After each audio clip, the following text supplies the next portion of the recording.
Welcome everyone. Yeah, sure. A moment before the live stream and everything. Um, thanks for joining us today during the sustainability talk. Before we kick off, I'd like to ask you if you would love to come forward a little bit. I mean, does my breath smell? Is that it? You know, like it's no, it's much nicer. Like we have to shout less. You can, like read the screen much better. Thus, so much more cozy, intimate feeling this way. So thank you so much. No, no need to. Just no loud phone calls. But for the rest, I mean, we're game devs, like, right? Why would I ask you to turn off your work? All right, are we ready to kick off? All right, great. We have a live stream running as well, so that's why we have the microphone thingy. It's not because I think not because I think you guys cannot hear me, but it's for that. So again, welcome to our sustainability in games meetup. So yeah, we have 3 speakers today. We're gonna kick off with Lisa from Playing for the Planet. Then Elena from My.GAMES is gonna talk about the sustainability efforts here. And the third speaker is Lindy from Evergreen, who's going to talk about, well, basically green games. So I'm not going to give away any more details than that for now. There was something else that I needed to say, but I forgot what it was. That's yeah, anyway, I think we're pretty much ready to kick off. Since we're in a small group, if you have any questions or something, yeah, just raise your hand. The speakers can decide for themselves if they want to save the questions until the end of the presentation, or if they say you're allowed to break in whenever. Oh yeah, I remember what I wanted to do. So I just wanted to do like a little check of who we have here in the audience. So who here is a game developer? All right, very nice. Researcher, student. What else do we have? Service provider. I think everyone. Oh, yeah, but you're both game developer and service provider, pretty much, right? Yeah, exactly. All right. I think everyone raised their hands. But yeah, so well, I'd love to kick it off. So I'd like to give the floor first to our first speaker, Lisa Pak. Oh, yeah, I forgot about that already. Yeah.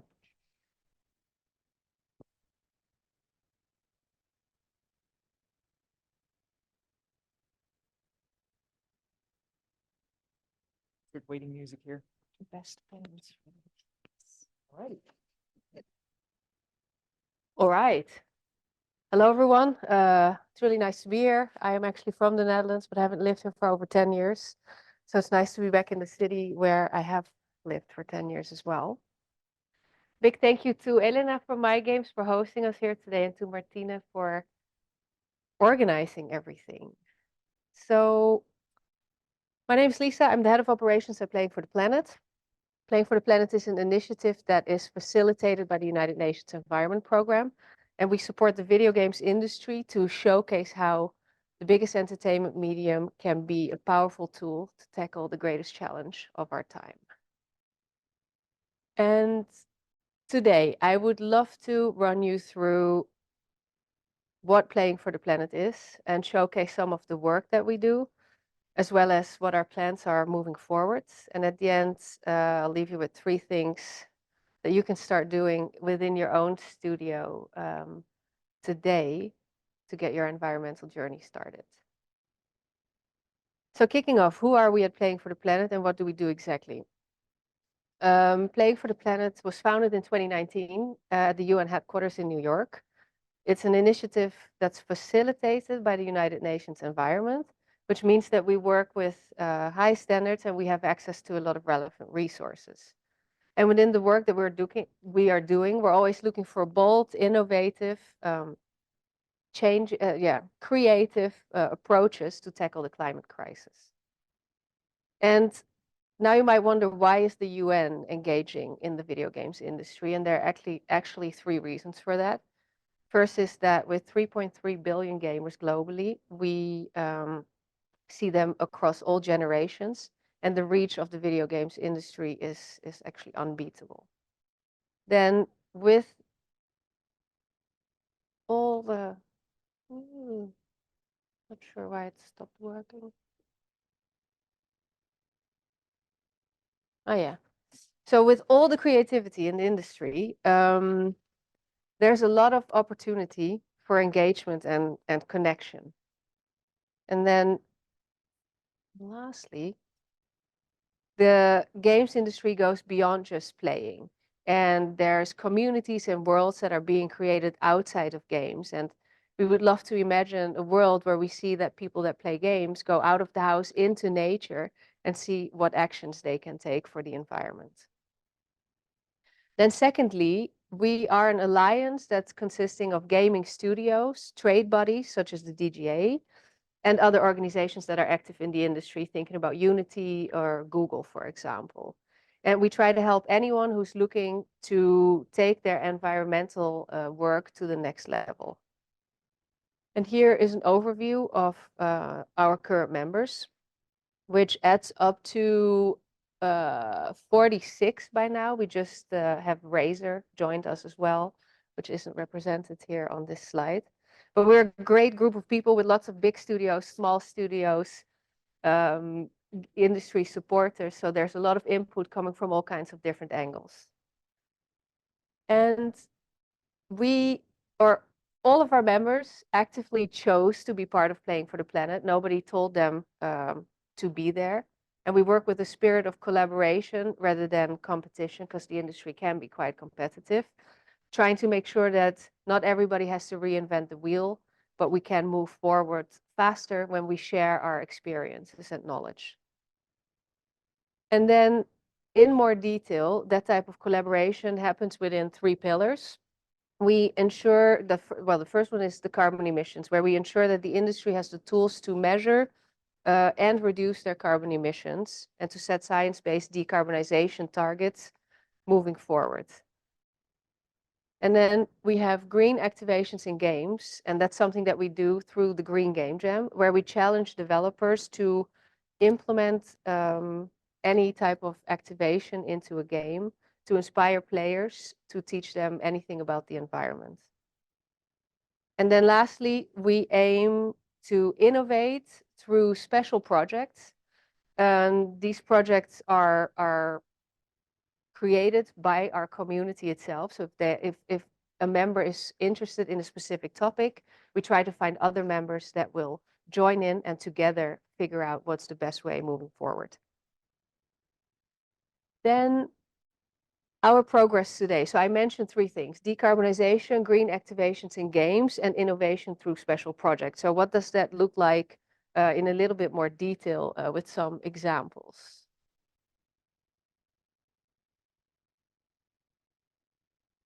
Kicking off with decarbonization. As part of our mission at Playing for the Planet, we like to facilitate and accelerate decarbonizing the games industry. And we help with guidance, with tools. We try to make sure that there's consistency and that whatever we create within the alliance is accessible to the broader industry rather than only our members. And some concrete examples coming up here. So when it comes to carbon footprinting, it can get complicated quite quickly, and many studios are looking for support. Probably something Jerome will, will realize. Ah, that's great. Thank you. And this report, the Untangling the Carbon Complexities of the Video Games Industry, is actually a collaboration between Playing for the Planet, some of our members, and the Carbon Trust. And it brings clarity on where the biggest sources of emissions are in the games industry and who is liable for them. And it offers quite a bit of practical guidance on how to measure your emissions and how to understand the landscape of scope 3, because it's usually 80 to 90% of emissions that are coming from scope 3. And this report is linked here in the slides, which I'm happy to share afterwards. And there you'll also find a link to a webinar recording that we did together with the Carbon Trust to get some more insights into the report itself. If reading like, I think like 50 to 60 page documents is not really your thing, that might be more of a thing. Then another document, 10 10 principles for investing in carbon credits. And this is a document that came to life after several members within the Alliance have asked for guidance on this topic. And it is a quick guide, 10 principles, so I think it has 12 pages, that is created with the support of the UN and based on guidance from the Integrity Council for the Voluntary Carbon Market, the ICVCM, with the aim to share the key principles for carbon credit program selection to organizations in the games industry. Then another piece, which is not made by us, but by one of our members, Microsoft, that's the Xbox Sustainability Toolkit. This is free to use for anybody who is developing games for Xbox. Also, if you do not develop games from Xbox, it could be interesting. And it gives a lot of insights into how to optimize your game to make sure it becomes more energy efficient. It has amazing case studies from games such as Halo Infinite, Fortnite, Call of Duty, and these you can all find online and read about how, through the Xbox Sustainability Toolkit, these games have made great improvements without losing anything on gameplay. So players of these games did not realize that all these optimizations were made. So I would highly recommend anyone developing games on this platform to have a look at this toolkit, because everything you learn there can most likely also be applied to other platforms that you develop games on. And then we have a gaming industry specific carbon calculator, something that we have worked on in the last 12 months, well, I would say 12 to 24, depending how you look at it, months at Playing for the Planet, again in collaboration with the Carbon Trust. And the report that I mentioned earlier actually was the foundation and the research that we've done to input whatever needed to be there in this current calculator. Right now it's being launched within the Alliance with all of our members, and we're looking to figure out how we can make sure that this calculator becomes available to the broader games industry as well, probably sometime early next year, as we are figuring out how to deal with the overhead costs for using the calculator.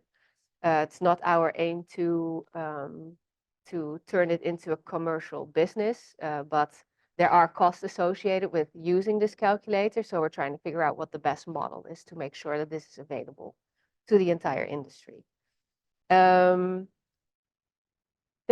if we move on to the second pillar, and all of the documents I just mentioned, they will be linked in the presentation, so you can easily find them and look them up afterwards.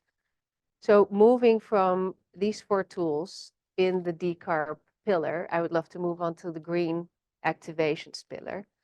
And this is kind of the industry-facing initiative that we have at Playing for the Planet that some of you may have heard of, and actually MY.GAMES is participating as well.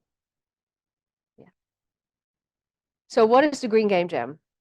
The jam is held on a yearly basis, and it's not a game jam, as you might know, where you come up with a completely new idea from scratch in a very short period of time. But instead, we work with studios and games that are out there on the market that have a live audience already, so that we can reach as many people as possible. And we ask these developers to implement green activations into their game. That can be anything ranging from a time-limited event, a new level, a marketing campaign, or reusing any feature that you already have in the game, but putting it into an environmental jacket. And with that, you know your games best, you know your audience best, so we don't tell you how to do that, but kind of give you a theme to rally around, and then we let your creativity do the thing. And all of that, as I mentioned, to reach as many people as possible, because we all know how hard it is to make games. And once we have made a game, it's difficult and expensive to get players into the game. And then the next challenge comes to make sure that they stay there. So that's why we feel like by focusing on games that already have an audience, we can reach as many people as possible.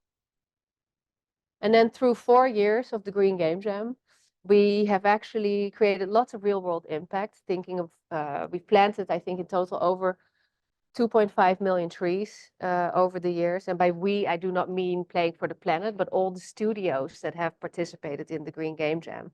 And last year we were able to collect with all the games that participated over $700,000 to support wildlife. And this is not the only thing that happens when studios participate in the Green Game Jam, but also developers get lots of free installs because we're having quite good relationships with Apple and Google, and they often provide featuring, and that's where the free installs come from for developers. And this is mainly on mobile, and hopefully that's something that we'll see this year again as well.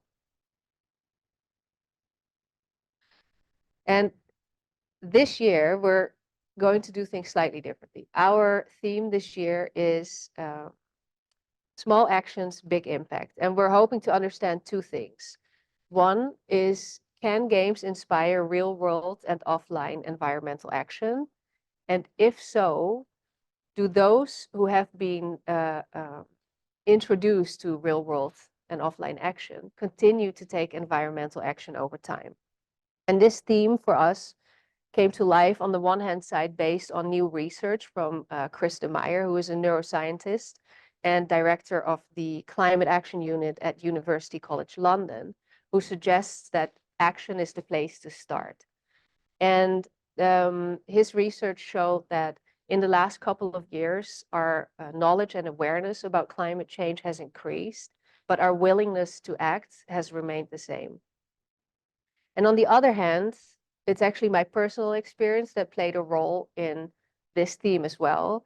As last year, I learned how to grow my own food in a sustainable way. And as a result of me getting closer to nature doing that, I started to change what I eat, and I eat mostly vegetarian now. And I also have much less waste from food, because once you realize how much time and effort goes into growing your own stuff, you're not going to throw it away. So our goal this year is to get 1 million players to take an action that benefits the planet. We have roughly 75 games participating this year in the Green Game Jam, which is the highest number ever in all these years. So I think we should be able to reach that goal, but let's see what happens. And this year we have, again, 3 themes that studios can rally around. And these are aligned with the UNEP's strategic focus areas, which are climate, pollution, and nature. And these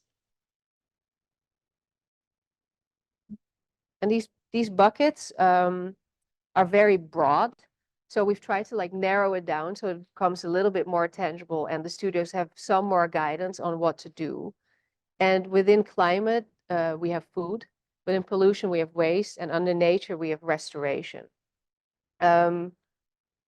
So we kind of hope if there's any cooking games, can they teach people how to, I don't know, collect ingredients for a vegetarian recipe and inspire them to cook something different at home than they normally would. Or in case of Pokemon Go, who takes players out there to clean up their communities, are there other games that can do something similar?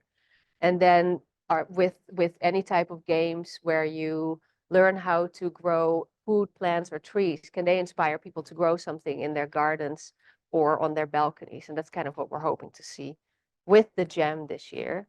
And all these activations are currently being built by all these studios. And in the week of September 9th, the majority of them will go live. So if you have a look at our website, you can see which of the games are participating, and then keep an eye on those that you like or that you are interested in so that you can start playing their Green Game Jam content in September. Then moving on to our last pillar, where we like to innovate through special projects, which tend to turn into working groups. And the topics for these working groups are member-led. As I mentioned earlier, someone wants to learn something more about a specific topic, We try to see if there's other organizations that have maybe already looked into this, that are part of the alliance, or they are interested as well. So we team them up so everybody can combine their efforts.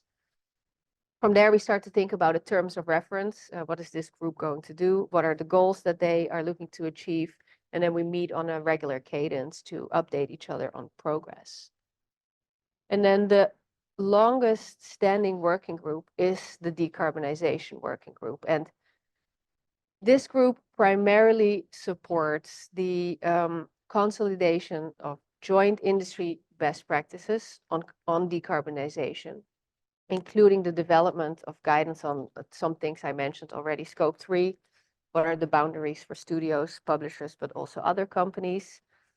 The alignment with existing and upcoming regulation as well. So for example, the calculator that I just mentioned is in line with CSDR. So we can make sure that it's safe to use this calculator for reporting. And then also energy efficiency optimization across gaming hardware as well as software.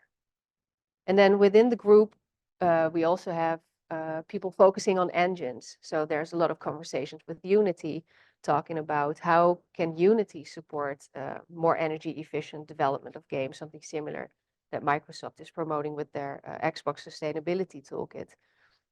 And also there's a spin-off of this group, for example, that has been involved in the early days of the carbon calculator and have tested it and compared it against other tools that will calculate emissions for you. And some of the companies that are currently part of this working group are Supercell, Rovio, Microsoft, Sony, Unity, but also a lot of smaller studios. So so we make sure that it appeals to every type of organization. Then there's a packaging working group. The goal of this group is to reduce the plastic and waste footprint across all relevant supply chains in the industry. And individual companies here, it's hard to make an impact on your own. So a lot of collaboration has to happen also with first-party platform holders. And with that, we can really substantially make a difference in the industry when it comes to packaging. And members of this working group include Bandai Namco, Sega, but also Ubisoft. And they've worked with console developers like Microsoft, but also with retailers to make sure that these cardboard editions for, there's been Endless Dungeon for Xbox that came out in October with the cardboard, and Skull and Bones here from Ubisoft earlier this year in February. And that's also the outcome, the first outcome of this working group.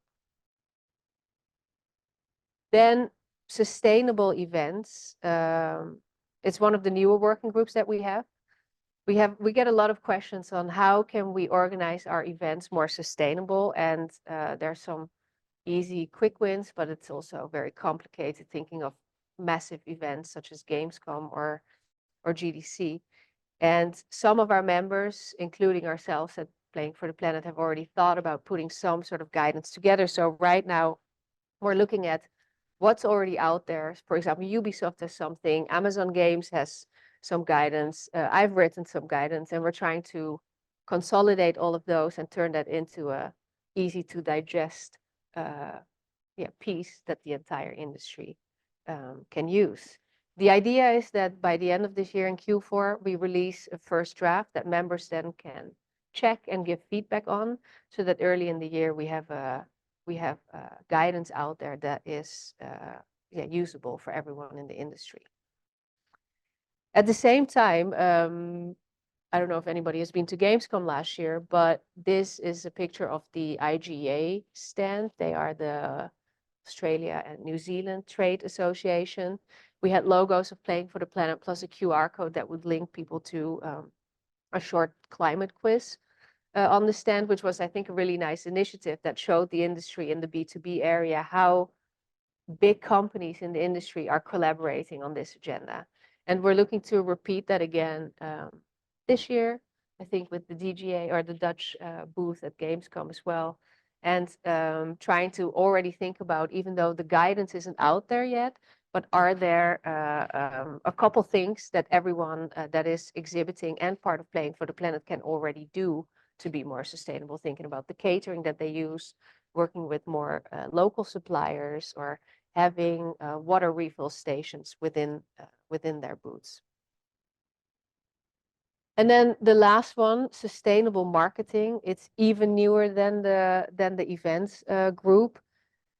Here we're currently thinking about what is the scope of this group, because it can be huge. And I think if we have a very broad approach, it's probably hard to tackle things. So we're trying to narrow it down and trying to understand what is the most impactful in this category. And for a lot of mobile studios, a big chunk of their scope 3 emissions comes from marketing. So some of the members are already starting to their largest marketing partners, trying to get data from them to more accurately calculate their scope 3 carbon emissions. And one thing we will likely produce as a result of this working group is a sort of questionnaire that marketing managers can run by their partners to have a bit of an understanding on how sustainable they are. And ideally, over time, we manage to get all the big marketing partners like Google, Meta, TikTok, and other networks in the room around the same table to try to talk about how together they can come up with ways to provide their clients with more accurate data on on emissions from their marketing activities.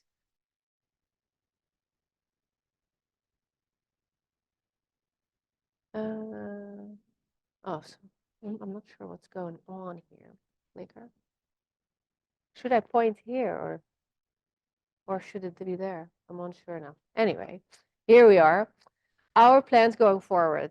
I shared a lot. I hope some of it landed, but if not, there's always the resources in the slides that you can fall back on. There's a lot of stuff that we are currently working on. We're never short of ideas within Playing for the Planet, rather short on hands to execute on all the ideas. And in the months to come, we will continue our focus on decarbonization, and we will continue, of course, with the Green Game Jam, and trying to make sure that all these 75 games that are participating are going to be successful in launching their activations to their players, so that we can reach that goal of 1 million players taking an action that benefits the planet. So what more is there to do? I have a few things, research and insights. In 2022, we ran a survey with players as part of the Green Game Jam. And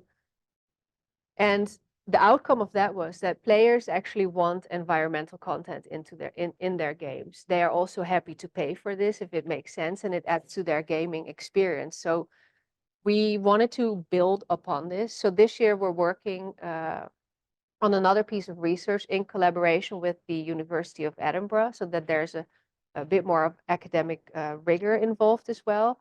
And we have a really nice research team that understands both the games world, but also the research world. And I think this is really special that we managed to get that together, because there are not a lot of people on this planet that have expertise in both sides. And the findings of this report are planned to launch in Q1 next year.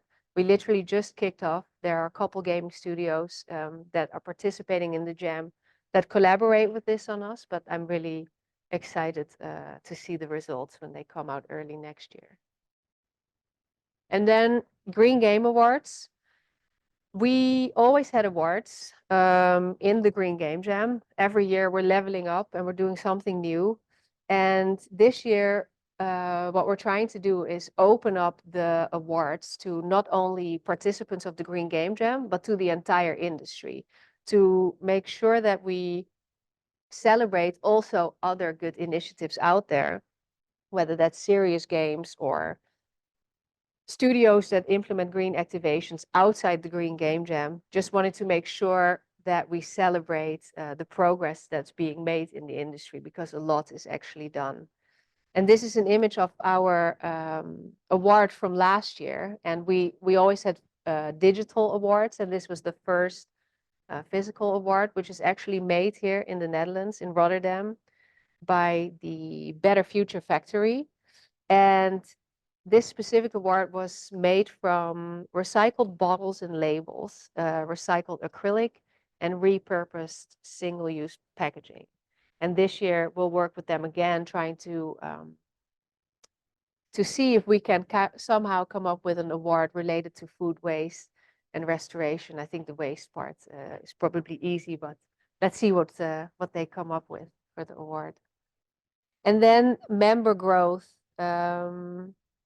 We set ourselves a goal, ambitious, I think, 25% more members by the end of this year, which means 11 companies, whether those are gaming studios, trade organizations, or anyone else, or any other organization active in the industry.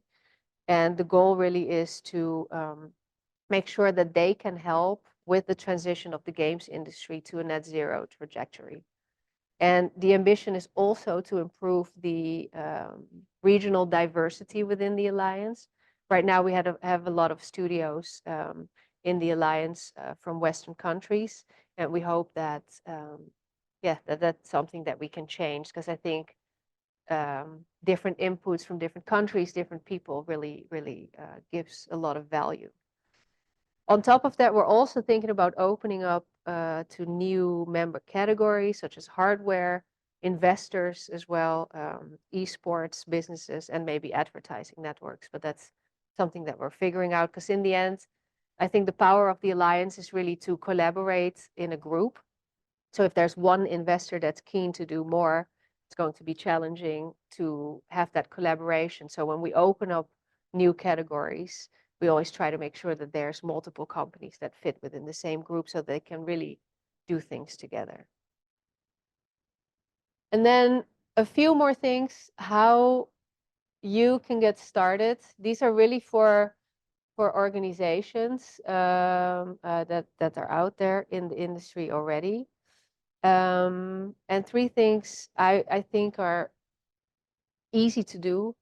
Build a green team within your organization, or even when you're studying. I think it's also nice to build a green team amongst fellow students, where you come together and brainstorm about maybe what you can do to make your university greener, or thinking about green concepts for games. And from my experience, it's really that when multiple people come together, that's where the change really happens. And an engineer versus someone in the marketing team will have completely different insights and input on how they can change things. And that's exactly what we need at this point. And I think, I don't know, creating a group also makes you feel like you belong somewhere. Because a thing I hear a lot in the games industry is that there's people that are looking to make a difference, but they're not really sure how, and they would love to hear from others how they've tackled similar challenges within their organizations. And then green activations can actually be implemented at any time, at any point in the year. You do not have to be part of the Green Game Jam, of course, to do something like this. So I would also encourage anyone to think about how to implement green activations in your game, and think about what your game is about and what is the unique potential to make an impact through your game.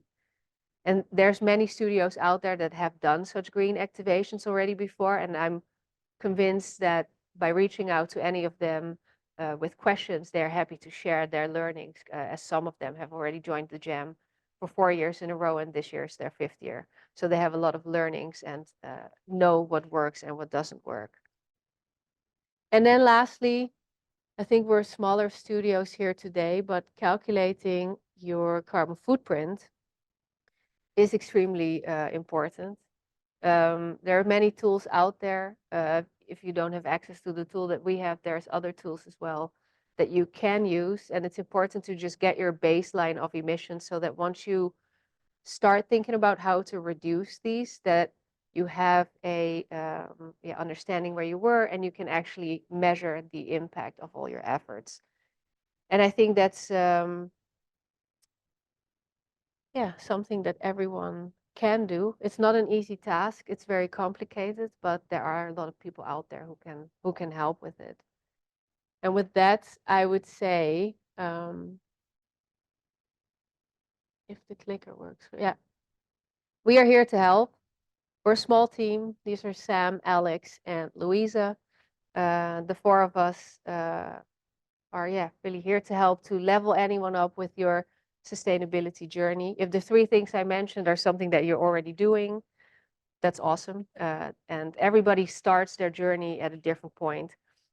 So I think it's kind of hard to list all the things you can do here, but happy to have a conversation if there's any questions on what companies are already doing and how you can level up to the next level.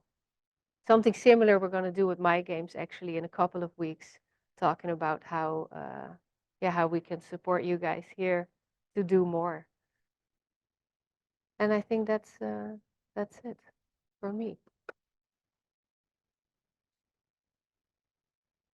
I have also my email address here, so feel free to reach out.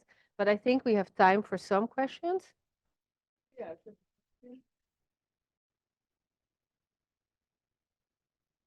No? Yes. Not sure if I understood correctly for the three things. Yeah. We're working on things that is something, and they will be there. So the Green Game Jam is a beast of a project that kicked off in the beginning of this year, where studios sign up that have live games out there with an audience. We had a lot of workshops in the beginning of the year, which are all online on our YouTube channel, which anybody can watch.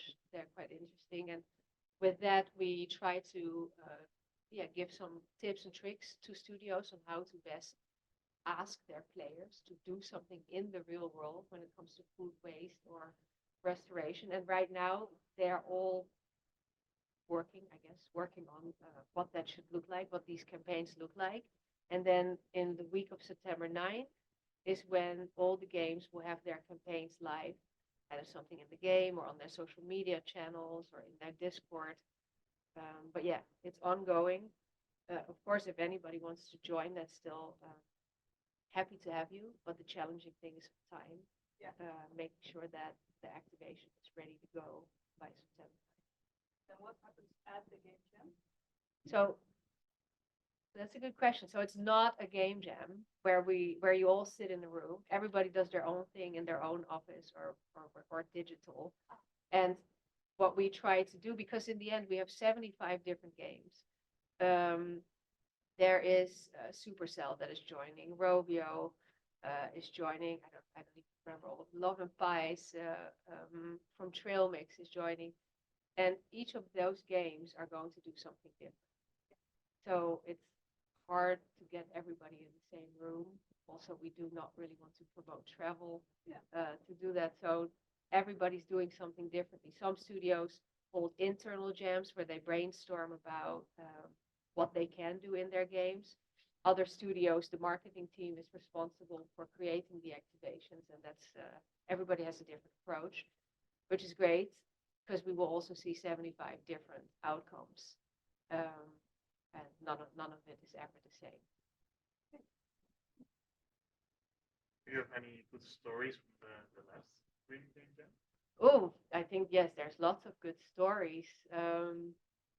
So the species that we looked at last year were the harlequin toad, the snow leopard, and the mantis. And there's been, so for example, Love and Pies is my favorite game. I don't know, does anybody know this game? Okay, so in Love and Pies, it's a merge game where you merge, you serve your customers, and then there's a storyline in the game. And what they did is they focused on the harlequin toad, where they, as a community of players, asked players to merge 850 million toads. And throughout the process, I think this was a campaign, an event that ran for 4 days or so. There were pop-ups in the game where players could read more information about these endangered species.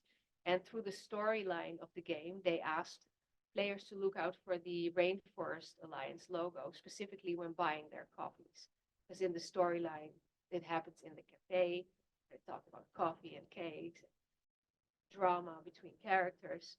And that's kind of how they activated people to look for something in the real. But then there was also Boom Beach from Supercell.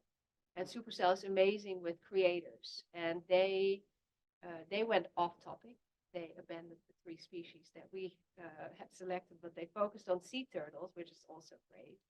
And they had a creator team going to the sea turtle conservancy somewhere, I think in South America, where they learned where the Cosmic Duo, I think they're called, where they interviewed the people who work there and shared a ton of facts with players and made a really cool campaign about it. And I think there were 42 games last year. There's a lot of examples, but when you go to our website, you can have a read through some of the activations. All right, thank you. I have a question for because I think what's interesting is that when it comes to the industry, let's say oil and gas or real estate, carbon accounting is more or less like led by private companies or more for-profit carbon management. But what I'm seeing is that there's a lot of initiatives from nonprofits. So, for example, in last week at Board Game, we met with some people from the Swedish Games Association who's also doing something similar. Yeah. Sustainability Games Alliance. Yeah. Have strategies project that I think also. Yeah. Like for profits like us. So it seems like people are working on the same thing. Yes. In different places. Like how do you see that in relation to your favorite game or game? Yeah, I think that's a very good question. And we talk to a lot of these parties. So the Finnish games industry also has a calculator. There's Giros in France that has one. Sustainable Games Alliance. So the solution is not to have a ton of calculators out there. So we are actively speaking to these other parties as well. And we literally just finished our calculator last week. So as a next step for us, what we will do is we're very open about the methodology that we have been using. So that's something that we'll share back with these parties as well, trying to see if we can merge all the knowledge from the non-commercial tools into one place to create kind of one calculator that can serve the entire industry. And I think, as I mentioned, we really not looking to have a commercial aspect to the calculator, because our goal is to make sure that the games industry decarbonizes as fast as possible. And by giving out a calculator that anybody can use, we take away that barrier to start looking at your baseline emissions. But yeah, that's our plan. And in the end, I think organizations, anybody can of course make a calculator, but we'll try and see how we can consolidate. All right. Thank you, everyone. And I'll hand it over to Elena. Yeah.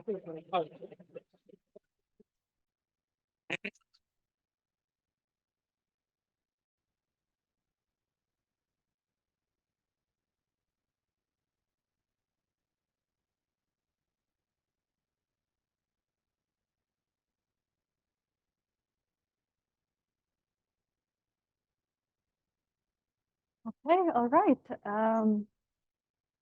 My name is Lena. I'm communications manager at MY.GAMES, and I welcome you at our brand new office in Amsterdam. So today I will share with you our approach in sustainable business development as a game dev company. We will talk about some of our ESG projects, and of course, I will tell you about some lessons that we've learned along this way. But firstly, a very quick outlook at our profile. MY.GAMES is a leading international gaming company, and we have more than 1 billion registered users worldwide. Our portfolio consists both of the mobile and PC and console games with the global hit titles such as Hustle Castle, Russia, and others. We have united 10 development studios for now, and our amazing team works all around the world and in 6 hubs and offices in Europe and in the Middle East. But we are not just gamers, we are global citizens. And that's why we strive to act responsibly. That's why we are investing a lot of effort and a lot of our resources, knowledge, and expertise to positively impact the industry and the society. And by embracing our worldwide community, we amplify individual efforts to create real positive change for the game dev and beyond. And we have very clear understanding that every day, every moment, we interact with millions of users everywhere. And this is a moment where we can create that positive change. That's why, as our primary focus, we chose development of sustainable communities. And to reach this goal, we are doing projects in all sorts of areas. We have environmental initiatives, we work at educational campaigns, we're building partnerships, etc.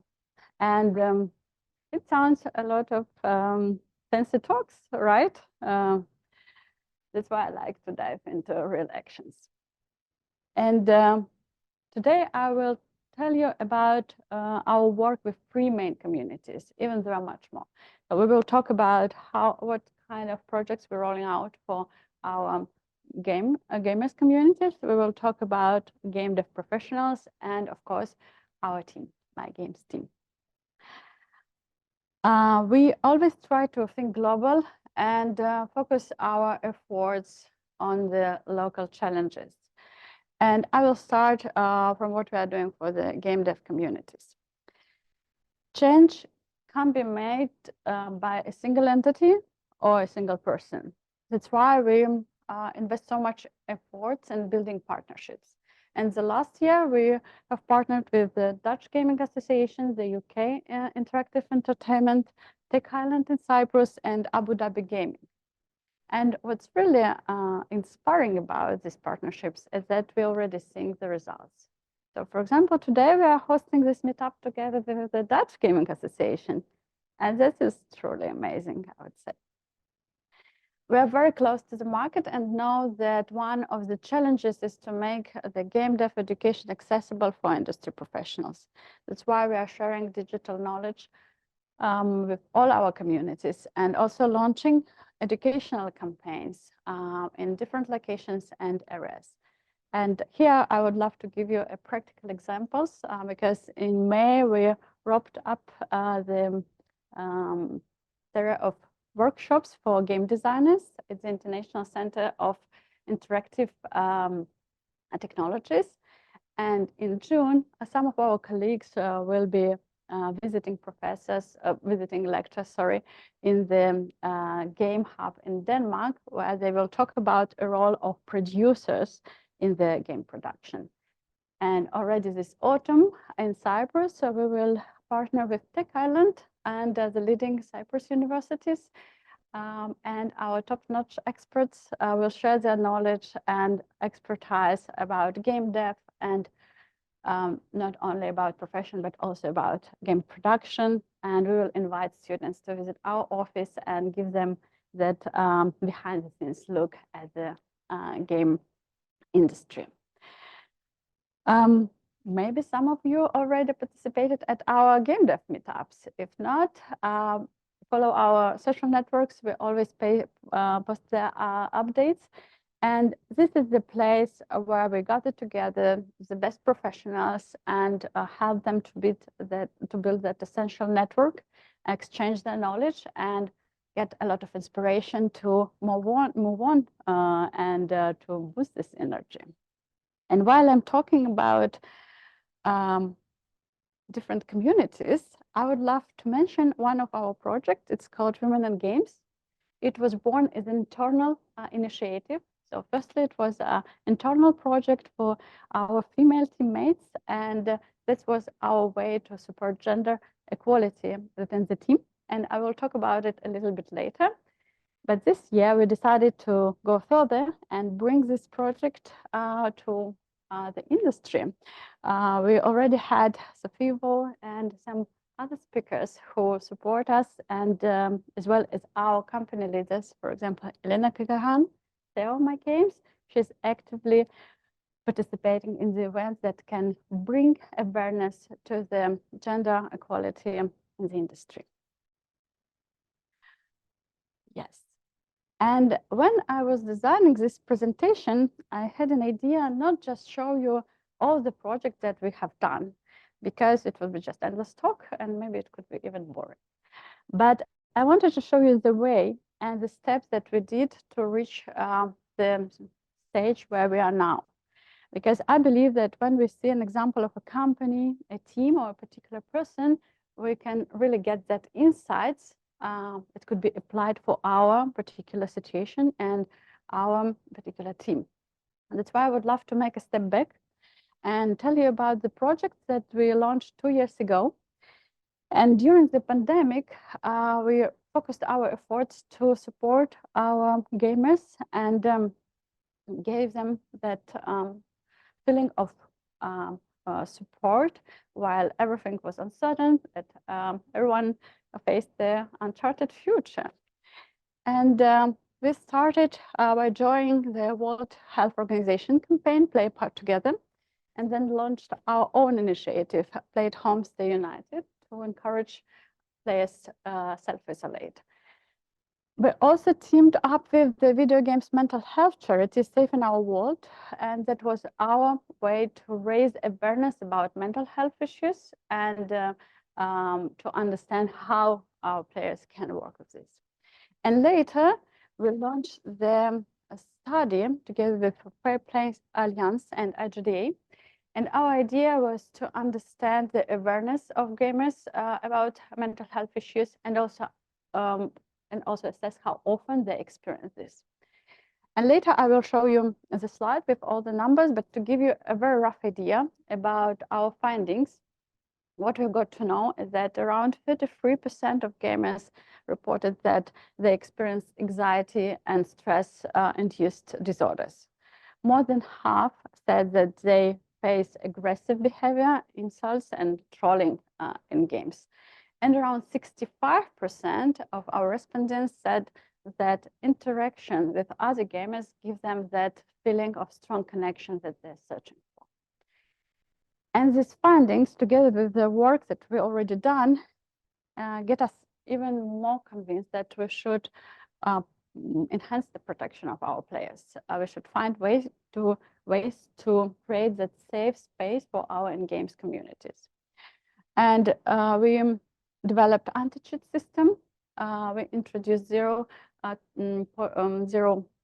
tolerance policy towards toxicity, and also started to monitor the use of the third-party software that could give unfair advantage to some gamers. And after all this, after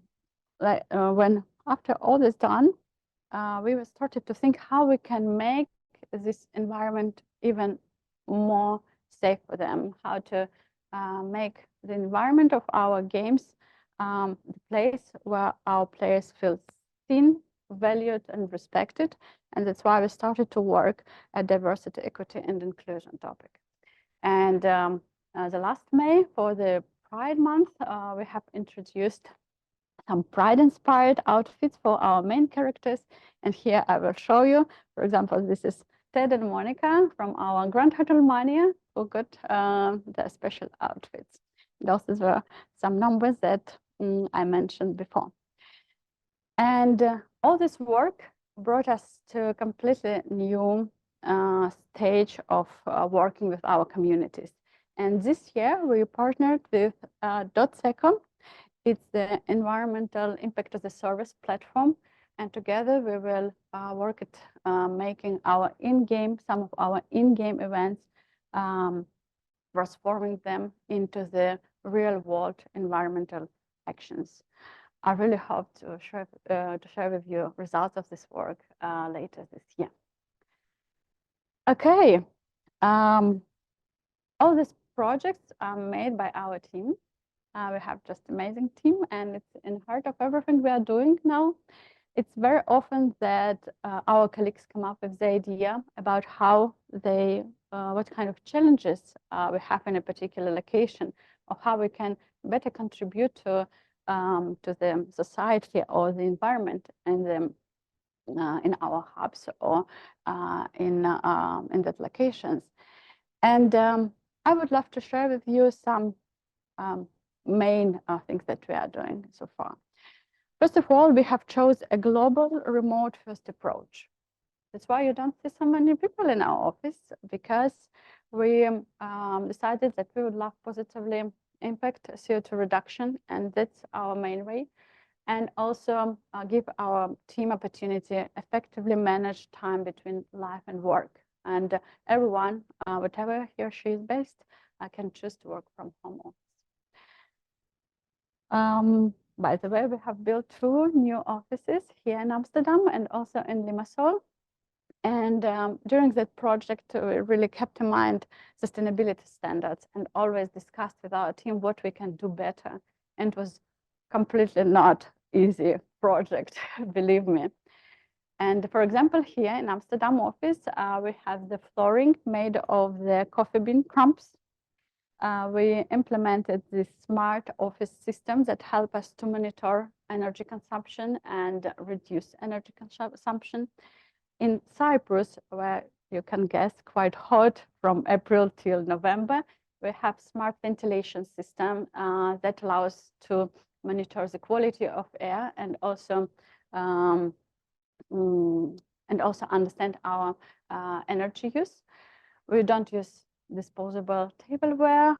We sort and recycle some of our office waste, and in complex, this makes our offices much greener. And as most of our colleagues work worldwide, of course, our events also happening online. We host around 60 internal game dev meetup annually for our developers, our game designers, UI UX experts, artists, and other communities, because we believe that a regular and lively knowledge exchange, practice exchange is what makes the team sustainable in the long term.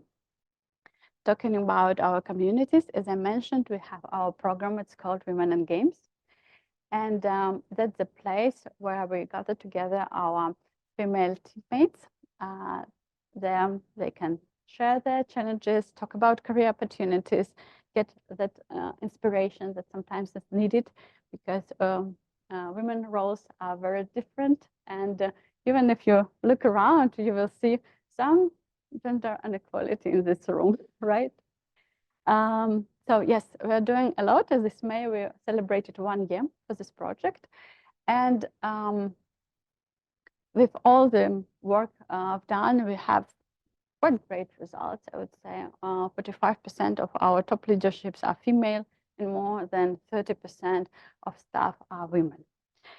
And before I will jump to our case study, I would love to tell you about our special internal award. Basically, once a year, everyone can nominate an individual, professional, or team, or the project for this award. But what really makes special is that the winners of this award are picked by their fellow teammates. And this recognition is completely different, because we make this impact to the results of our company, of our team, even more seen by the whole team. Yes, there are some pictures from our offices, and what I wanted to add is that this year, as a main prize for our winners, and we had 100 winners this year, we decided that what would be the best for the team working almost totally remotely. Let's gather together and have amazing offline weekend. We gathered 100 people, and we organized some award session, award ceremony, and also workshops related to cultural diversity and some building activities. I would love to meet you with my colleagues. As everyone everywhere in the world, the best way is to do it virtually. This Friday, we will celebrate our 5th anniversary, and we have filmed amazing video. And I will show you just the very beginning, and I'm very happy that not so much of our colleagues, because it will be a surprise for them. But you will be the first who see it, and I think you will get the spirit of MY.GAMES team. It looks like we'll be talking about MY.GAMES, right? MY.GAMES is the future. It's fun. It's a big part of my life. It's a huge part of my life. It's the biggest part of my life. Scrappy and ambitious. MY.GAMES is super. And safe space. It's like home, a place where one can grow. It's more than just a job. It's a passion. It's love for the projects we create. It's growth and it's freedom. That's passion. A hub in the best sense of the word. A platform for realizing one's creative potential. For me, this is my everyday. MY.GAMES is the people you work with. Hello, hello. I'm glad you came. Yes, this is MY.GAMES. And let me jump to the case study. When I was thinking what I would love to show you as an example that you can use and apply for your teams and for your work, I decided to talk about our environmental initiatives in our hubs. And there are 3 important things that we always keep in mind while working with this kind of campaigns. First of all, we always partner with the local organizations because they know the challenges of this particular region from inside out. And that's truly important to do what's really this location needs. The second thing, we always invite not only our colleagues, but also team family members and friends. And it brings amazing feeling of unity, team spirit, and a lot of fun. And the third thing is that even it can look like easy activity to go together on the beach and collect the waste. But each time there are many obstacles that we face. For example, when we did the Amsterdam cleanup day, it was raining all day long. When we did our cleanup in Limassol at 8 a.m., it was so hot outside that by the end of the initiative, our team was just exhausted.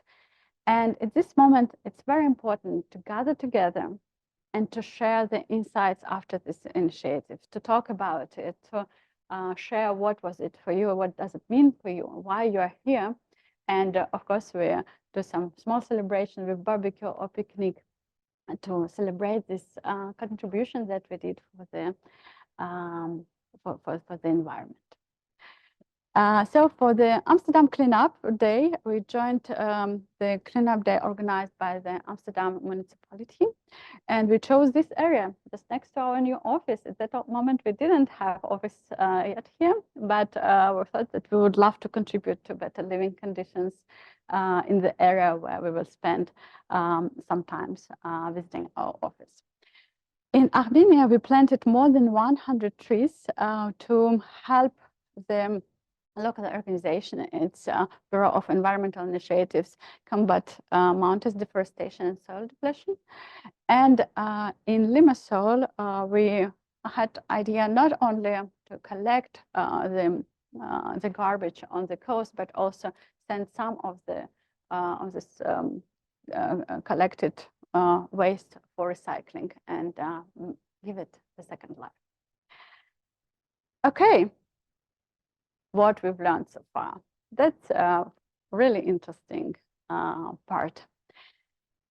I would say that the way to sustainability is not easy and smooth for any industry and for any company. And that's what we should keep in mind. But taking these first steps and launching these small projects is a good start.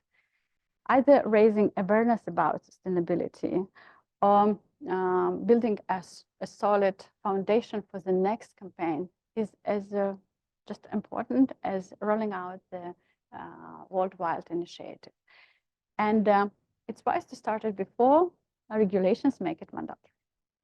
The second thing is that any journey needs a leader.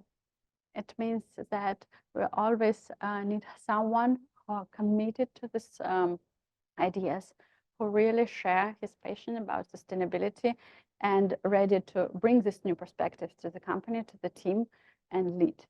That's why having company leaders and team members who are really interested in sustainability, who are engaged in these activities, makes rolling out the projects much smoother and easier.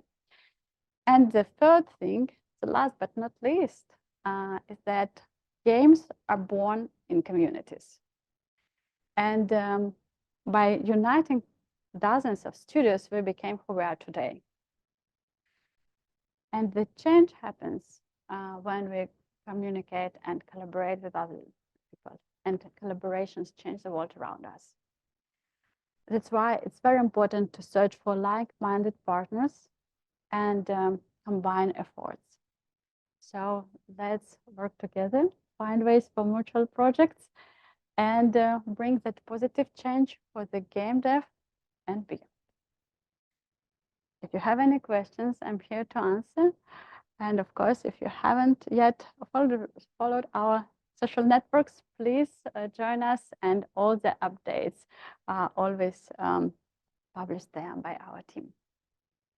Thank you. Okay.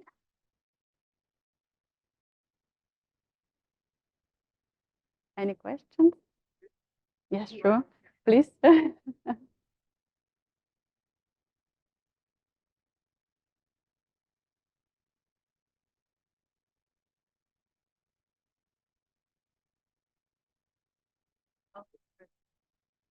Is it you who focuses on this part of your role in communication for all the sustainability initiatives, or do you have a lead? Yeah, I'm leading. I'm leading this direction. We don't have the sustainability team itself, and it's also some kind of something that I would love to highlight. We don't have the team of sustainable development, you know, but we are already trying to make the steps. And as I have some experience related to sustainability in other industries, so I brought this knowledge to my team and help us direct in on sustainability way.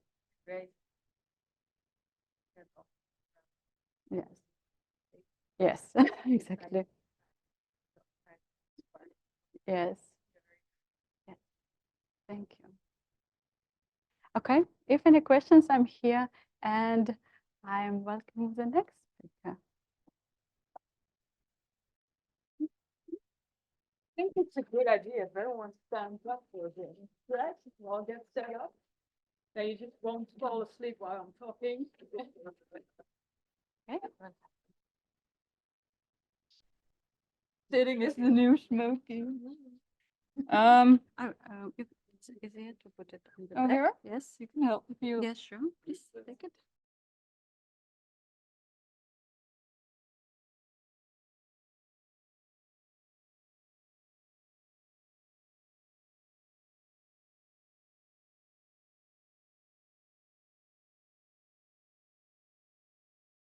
Stick to the right. Oh.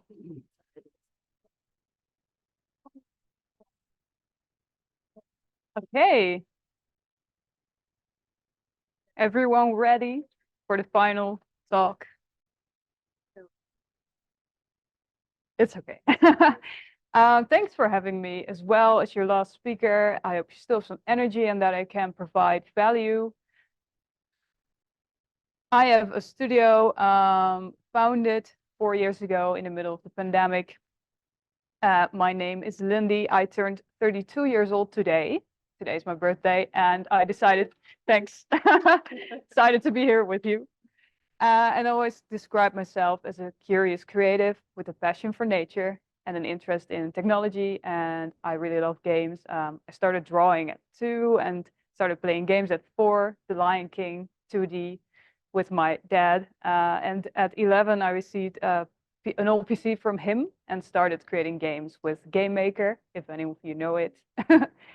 And fast forward, I studied creative media and game technology at Saxion. And in the third year, you could choose a specialization, and you had edutainment, educational entertainment. So yeah, I rolled into the serious games in the Netherlands and worked as a game artist for about 5 years. And then the pandemic hit. So I finally reached like lead artist, worked there for 1 year, was great. But it had to end within the pandemic. And I had never worked at a company that did something for nature or climate, but really that is my mission. So I did not feel ready at all, but I thought I would never feel ready. It's never the right time. So I'll just try and start. I'm very happy to be here. 4 years later, I found 3 co-founders, and they already had a development team. They create games for healthcare, education, and they wanted another company that I would be the face of as a sustainability nerd. So yeah, here we are.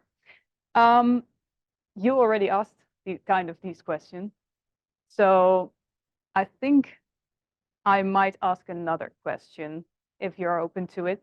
Why are you here today? Does anyone want to share that? The network? To be honest, I read the sustainability, but I was like sustainability company. Okay. But this is the sustainability blender. So yeah, like, So what am I doing? a bit confused altogether. Yeah, that's my fault. Maybe it can inspire you. But I was also thinking, like, in our game, we have a side quest where you have to clean up trash. So we already have something in there. Good job. But not even I was not even thinking about it. But now, about it. Thank you. Glad you're here.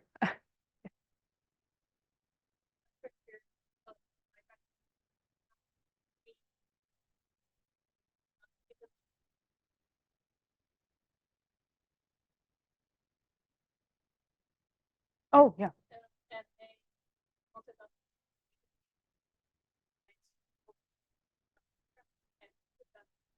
There you go. Are you happy with the result?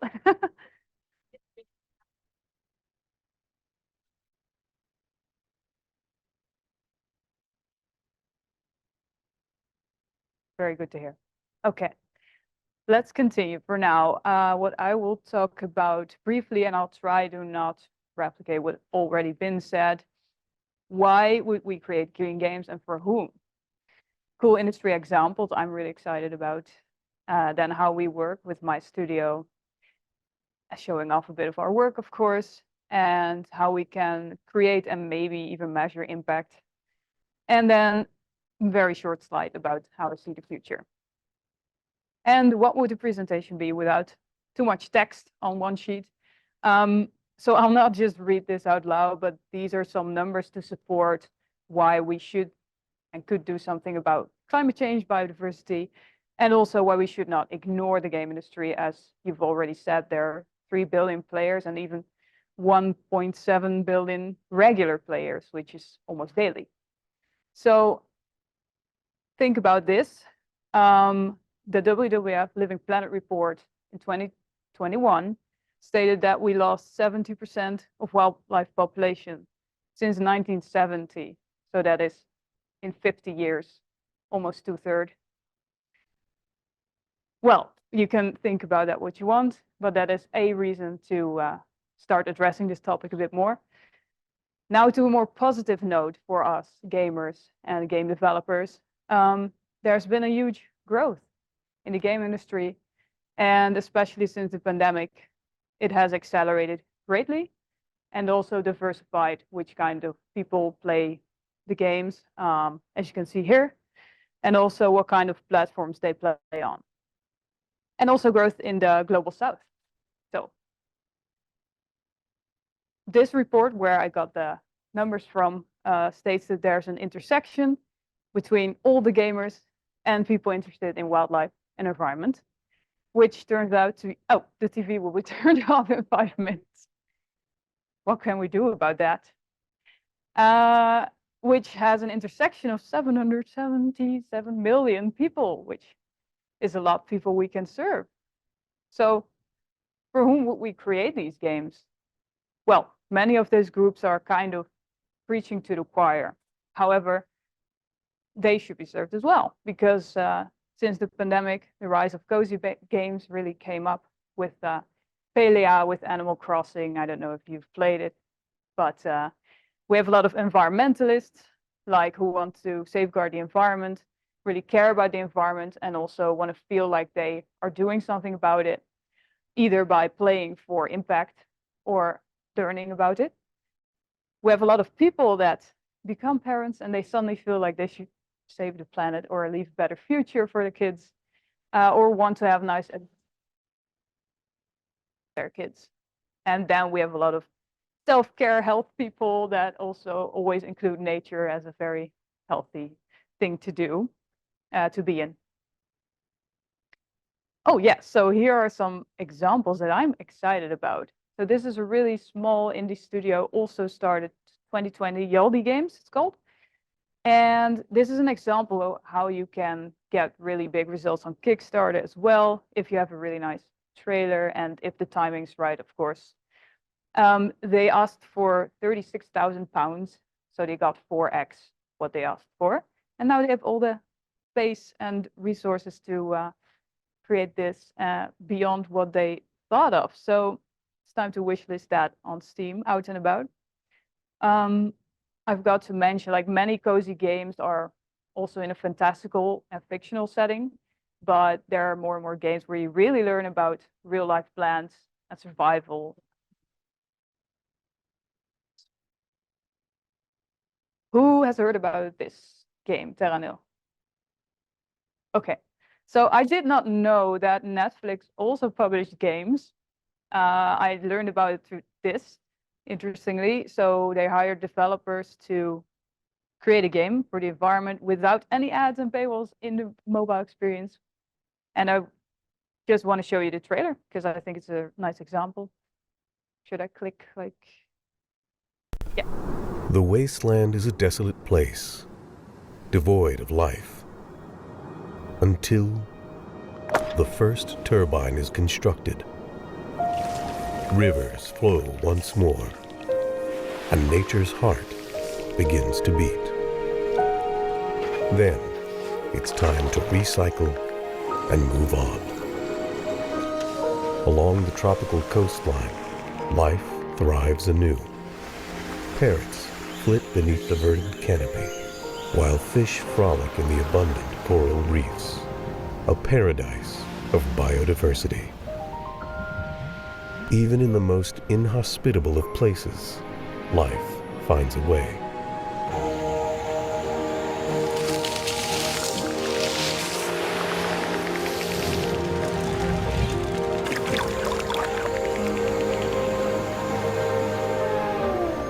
We just need to give it a helping hand. Very This soothing voice.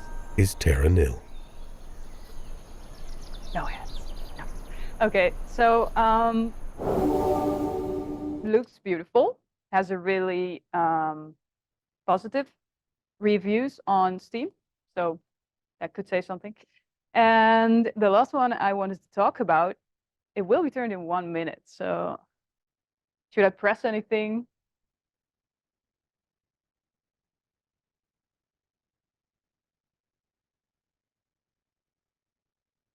Yeah, it says it will turn off. Anyhow, I can talk about this.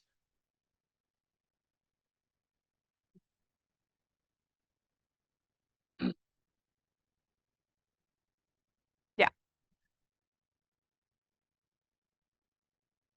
It's very sustainable that it will turn off, but we're using it.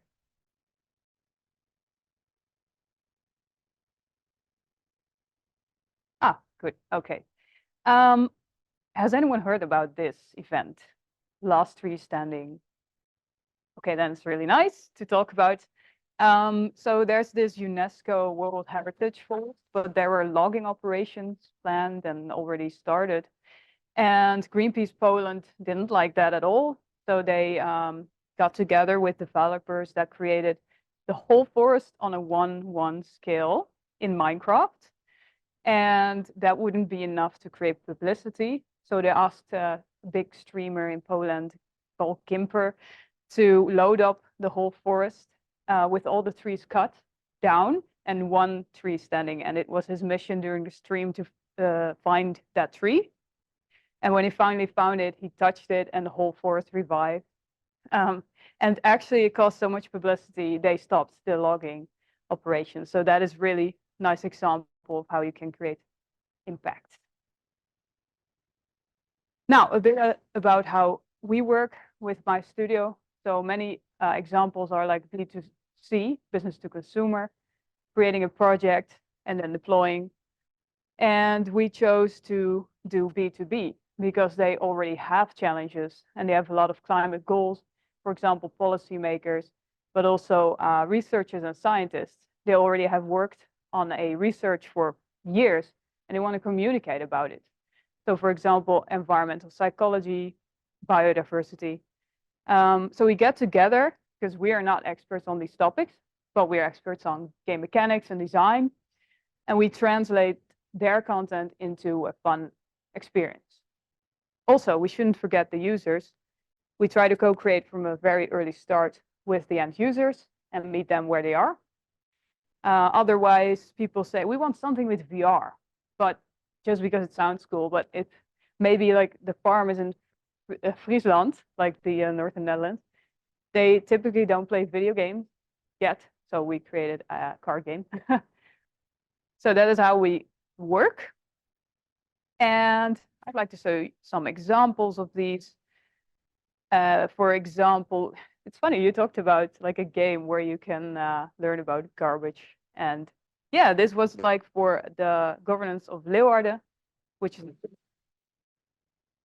they had have a recycling company and they wanted to teach the children in primary schools about recycling in a fun way. So they asked us to co-create. At the time, Pokemon Go was very popular and it invited kids to go outside. And we thought, why not just recreate it in on a small scale where they have to battle the garbage monsters. You can gather them and you have to bring them to certain GPS points in the city. And did really well. So the kids had a lot of fun. However, the truthful story is not for long because they did not think about any marketing or creating an event around it for replayability. So this is where we learned the lesson of you can put a lot of time, energy, and usually money into a project, and then it will never be used again. How can we stop that from happening next time? By planning, like implementation and a strategy for how it will be kept playing afterwards. So I will talk about that a bit more later. Second example is actually our own IP, that because we really believe in the impact it could have. And also we're collaborating with researchers on this, but the trailer will speak for itself. Climate change is a global issue with many facets, and every region has their own unique challenge. Our climate simulator is an immersive experience that provides end users with an understanding of the real-life impact of climate change on natural environments, wildlife, and communities. As an educational and awareness tool, the simulator is useful for governments, educational institutions, and businesses looking to create sustainable change within their intended audience. We'll work together with our clients to co-create an experience that is tailored to their needs and goals. Every audience has their varying regional and local challenges. With this in mind, we made the simulator customizable for what environment a user sees and what questions they get. We make this possible by utilizing a digital twin of the intended area and text fields to customize the questions.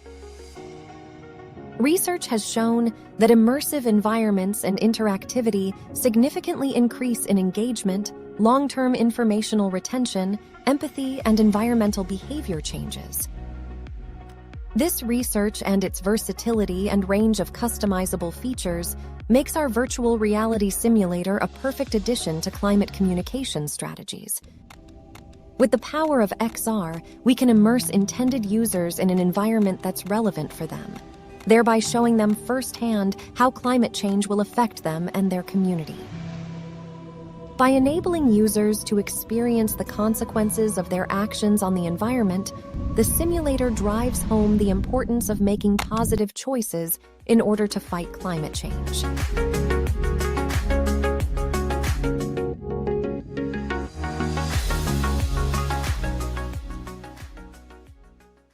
Okay, yeah, so this was a promotion video for a climate contest, as you can hear or see, because the prototype really doesn't look that great yet, but we think it's a good concept. Before spending a lot of time again and cash on creating a high fidelity thing, we created an MVP first, a prototype it's being researched, and if there's any interest from universities to collaborate and apply for funding, only then we will develop it further. So we're on that path.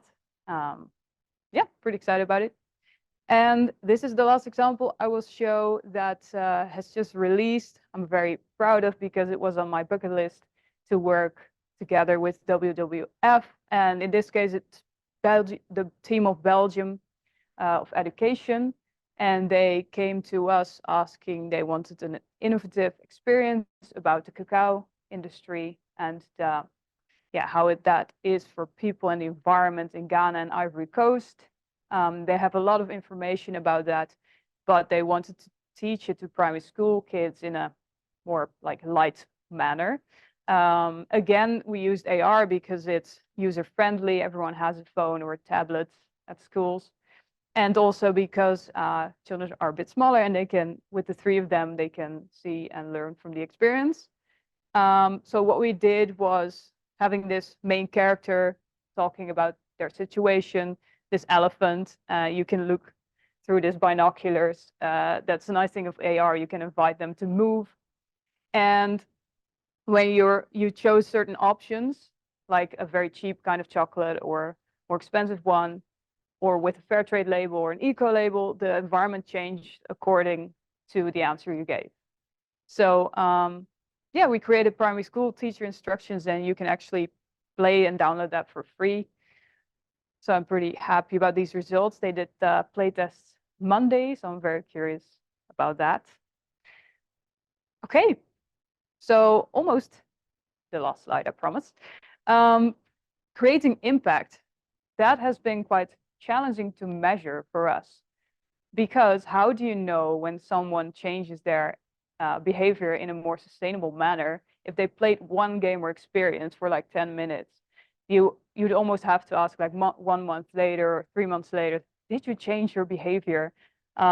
It's usually accumulation, I don't know how it is for you, but of things you've seen or consumed, and then you change, or through action by creating your garden. Or so that's for one. Then you'd need data collection, you'd need consent for that. Yeah, you need quantitative data, like how many people are playing it for how many hours. But again, you don't know if they change their behavior in real life yet. Yeah, so you need a lot of time and revisiting, and you don't want to take away of the fun of playing the game when you ask people if they want to, do studies all the time with you to see that. So, but hope is not lost. There are a lot of opportunities, as we've seen in your talks as well. You can, in digital experience, of course, do data collection like heat maps, how many hours played, but be transparent about what you're collecting. Of course, you can do qualitative research, even like big NGOs ask teachers, what did you think of it and how did the children like it? So it's quite, the questions are quite open still. You can plan strategy and implementation from the start, as I talked about with the litter cleaning app. You can plan like we will have an event around it and we will do it every year. And you can collaborate with researchers for a long term, like try and do a validity study on, for example, our climate simulator, what it really does in the long run. So here are some examples of numbers you can show. This is also our partner, Coastal Koala, who teaches children how to love the planet. And most measurements are shown in numbers of trees planted, as you will see with nature initiatives, but also how many children did they help teach about climate change and environmentalism. Here we created an VR experience. You're with a jaguar in a cage and you have to answer questions and you can free it. And this was in my first year and we got 300 euros. Yay. So donated that for the jaguar. And last but not least, the little polar bear drawing of a polar bear we created. I got that from a little girl, and that was also a huge impact for me. She drew the polar bear. So I'm quite positive about the future. I think people will always remain playful and curious, and technology will keep developing. So let's use it for good, is my plea. Thank you very much. Any questions? You already talked about that impact. It's a challenge. There's of course that sort of balance between, on the one hand, developing games that are purely fun, and on the other hand, games that are, or experiences that are purely educational or impact related. And then you can be somewhere in that continuum, but at some point, one has to become more important than the other, I guess. Do you have any experiences where sort of maybe you can create a really fun game with some examples of education, but it doesn't really do that much? Or you can have a really educational thing, but it's not fun enough, so nobody actually wants to play it. So, so in your experience, yeah, how do you see that continue? Absolutely great question. This is the journey I am on. I'm trying to find out, because when you tell children you're going to do we're going to play a game, and they ask, is it going to be educational? They don't want to play it. So I think because we work together with companies, researchers, policymakers, it's a little bit easier for us because they already have this challenge clearly, and they're just trying to make a topic which is usually very boring, like the energy transition. They have boring presentations on it. They're asking us, how can we make it more fun? And then the board game already is a lot more fun. So at this point, I don't have to answer that question too much, but I'm trying to work towards absolutely like fun games using the entertainment part. Like, why was Pokemon Go so popular? Why is Call of Duty popular? How can we make it less aggressive, more inclusive, and more like environmentally friendly? Yeah, I would like to create our own IP thinking about that. How did you get those connections to those companies for making smart games? Because I believe they're like outside of the game industry. Absolutely true. So in the field of sustainability and where we find our partners and clients, gaming is not used that much yet. So we can be, well, really shiny with that topic, like we're using VR and games, and it's going to be fun. And so that's still a bit new. And if they're open to that, it could be really attractive for them to co-create with us. That's also what they like, is they want to have some control still. We always say co-creation. I advise you to do that. And then we help create, help them meet their target audience where they are, because usually they're not that good at that. Like scientists, they speak a really different language from. Do they approach you, or do you approach them? Oh, it's actually 80% still networking and approaching them about that. And of course, it would be nice to grow, and that we have to do that less. And they go to very more broader outside of games. So you won't go to the games school and find right. Yes. There, but you go to energy transition market, protein transition market. Yeah, so totally. Would go there. Oh, okay, interested in this, and I also make games. Yeah, you're right. Okay. So I'm with consortia, scientists, policymakers. Yeah, you're right. That's where our market is. Maybe I can share some alternative insight to your question earlier, because actually I think that you can teach gamers about sustainability without it being part of gameplay. So for example, as I mentioned, we work with games and we track their carbon emissions. So far, we've worked with 21 games. Literally only one game is climate themed. Most of the games don't even have a single tree in it, right? And an alternative point of view is with regards to people who own electric vehicles. So there are several studies showing that people who own electric vehicles have lower indirect emissions not related to driving. Basically, purchasing this vehicle subconsciously change the way that you think. And in relation to, now I'm connecting everything, right? Great. In connection to what she was saying earlier about, how it's not just one touch point, but it's actually multiple touch points with regards to sustainability, with what we're doing with making developers accountable for their emissions, with what Lisa is doing with playing for the planet. Hopefully, these developers showing that they are accountable for their emissions. It's something that you would see on a regular basis, maybe either through their marketing, their marketing sustainability as a USP, seeing that more often would make you think about your own consumption, even though the game doesn't have any for sustainability. So you're saying you're using the audience of the game to teach them something, but not in the gameplay. Yeah, exactly. And what I'm saying is that that's also possible. Because we see it in other industries, like what I mentioned with electric vehicles. Yeah. Good point. Thanks. Yeah.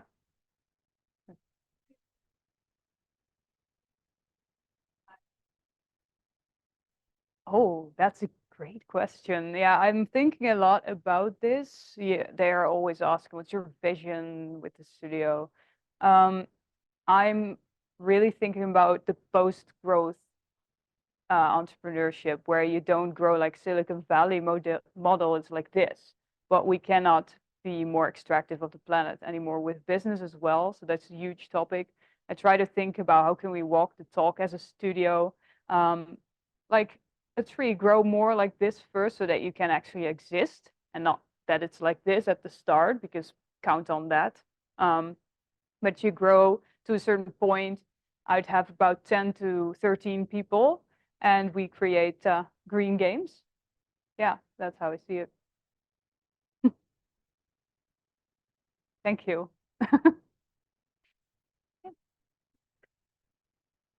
Yeah.